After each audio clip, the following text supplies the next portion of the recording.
But first, there's this. The U.S. and Iran holding a third round of nuclear talks in Geneva today, negotiating the future of Tehran's nuclear program as the U.S. builds up its military force in the region.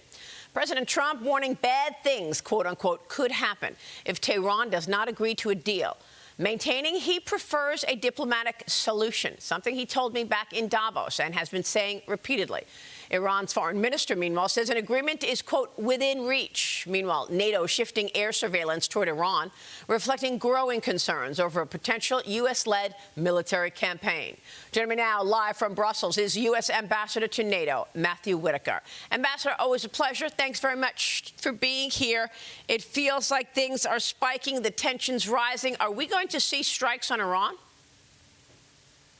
Well, first of all, President Trump was clear in the State of the Union that he prefers diplomacy, but he has all the options on the table and he holds all the cards. I mean, we've demonstrated in Midnight Hammer that when President Trump draws a red line, that he's willing to enforce that. And he's right, that would be a bad day for Iran if we get to a kinetic solution. But the options are on the table right now to make a diplomatic deal, to agree to never have a nuclear weapon, because we cannot let the #1 state sponsor of terrorism and a real menace to the region have capabilities to bring nuclear Armageddon. And so we just have to get this resolved diplomatically. But again, President Trump is in a position of strength right now to negotiate this deal. How do our NATO allies feel about all of this?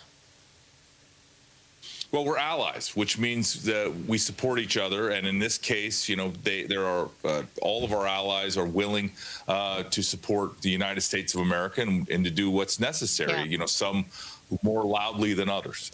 But, you know, right now, this is a United States of America effort, but we have a lot of allies in the region and in Europe here that are willing to support us in whatever it takes. Well, look, I'm worried about, and the viewers are worried about, Russia and China. Meanwhile, NATO reportedly falling behind Russia and China in the race to build up icebreakers and other tools critical for the potential war in the Arctic. Interior Secretary Doug Burgum is renewing President Trump's calls to take on Greenland, calling it a strategic vital asset for the U.S. economy and national security.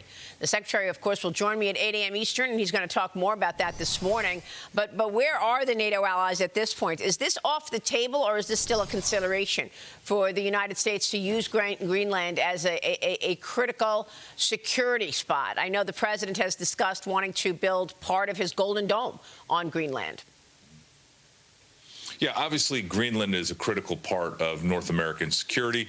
We have a high-level working group that's negotiating trilaterally with the United States, Denmark, and Greenland to make sure that all of our concerns are worked through. We also have announced a Arctic Sentry here at NATO, which is the Supreme Allied Commander Europe is cohering all of the capabilities. But there are things like icebreakers, submarine hunting airplanes, deep water sensors that we got to make sure not only do we know what everybody has and is bringing, but make sure that if we have gaps and we have capability challenges, that we can address those in the near term. Remember, we got the 5%, not just as a political statement. We got the 5% because that means capabilities. That means icebreakers and sub-hunting airplanes and Arctic troops that train. I was up in Norway about a month ago and saw our Navy SEALs that were training, that were in the cold, difficult Arctic Circle conditions. And the reason is to your point, China and Russia are active in the region. China is ambitious in that region, and we need to make sure that we're matching that, protecting our interests, protecting the alliance's interests, and that's going to mean real capabilities and really real money spent on those capabilities. Well, I mean, look, the issues came up, obviously, when you were recently in Munich at the Munich Security Conference, and we all watched you sitting there on stage with New York Congresswoman Alexandria Ocasio-Cortez. When she came back, she faced massive pushback after the rambling answer, the word salad that she answered about the question over China and Taiwan and whether the U.S. would defend Taiwan. Well, let's take a look at that. I want to get your take. Would and should the U.S. actually commit U.S. troops to defend Taiwan if China were to move? I think that this is such a... I think that this is this is, of course, a very longstanding policy of the United States.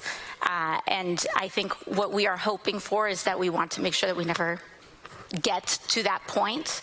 And we want to make sure that we are moving in all of our economic research and our global positions to avoid any such confrontation and for that question to even arise. Well, you were sitting there, Ambassador. What were you thinking? I think there's an obvious answer to that question. First of all, it's about deterrence, defense, and peace through strength. And, President Trump has been executing that policy. He talked about, the first island chain and how our allies in the region need to be strong, like Japan. The 5% that we got accomplished at The Hague here at NATO has now become the world standard of defense spending and capabilities. And Taiwanese, Japanese, Philippines, and other countries in the region are ramping up their spending. The United States, through our Indo-PACOM command, is obviously spending a lot of time on deterrence and denial. But, we need to make sure that our allies are strong, that those relationships are strong, and that strength is what's ultimately going to guarantee the peace, and so that China doesn't make a move on Taiwan. And the United States has had an ambiguous attitude towards Taiwan and our defense of Taiwan, but we're making sure obviously they were strong and our allies are strong, and that the United States is equally strong. Was she not briefed on that? I don't know what her preparation was for that, but I think that the United States, through Democrats and Republicans, have been very clear about where that the United States is on that position. And so I don't know if she just couldn't find the right words or if she just wasn't prepared. Munich Security Conference is where you go to demonstrate your national security chops, to demonstrate you understand how everything fits together. And so for her to have an answer, and that just wasn't that answer. We also had, Gretchen Whitmer, the Michigan governor, was also on that panel, and both of them struggled with sort of these basic and fundamental answers. And so, I'm glad that I was able there to defend the president's position and what the United States is doing right now. We watched that as well. Ambassador, it's good to see you. Thanks very much. Ambassador Matthew Whitaker in Brussels. We'll be right back.